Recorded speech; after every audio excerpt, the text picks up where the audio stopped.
আমার বোনের বিয়ে, ঠিক এক সপ্তাহ বাদেই আমার বোনের বিয়ে হচ্ছে তীর্থঙ্করের সাথে।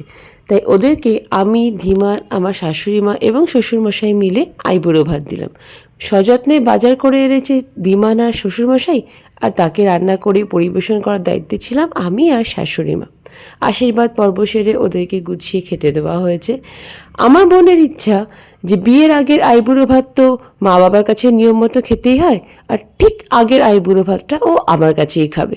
মানে সব বন্ধু বান্ধব আত্মীয় স্বজন যতজনে আইবুড়ো ভাত দিচ্ছে, সবার পরে শেষে থাকবে আমার আইবুড়ো ভাত।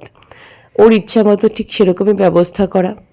তো এত সব ব্যবস্থা করতে গিয়ে একটা জিনিসই মনে হলো, যখন ছোট ছিলাম মা আমাকে ভাতের থালা গুছিয়ে দিয়ে বলতো, যা বোনকে একটু খাইয়ে দিত। আমি ওর থেকে বেশ কিছুটা হলেও বড়, তো ওকে আমি গুছিয়ে ভাত মেখে যেমনভাবে পারতাম ওইভাবে খাইয়ে দিতাম। আজকে বোনের আইবুড়ো ভাত গোছাচ্ছি, এর আনন্দটা ঠিক বলে বোঝানো যাবে না। আর সত্যি কথা বলতে ভীষণ আনন্দে কেটেছে এই দিনটা, আর মনে রাখার মতো একটা দিন হয়ে থাকলো।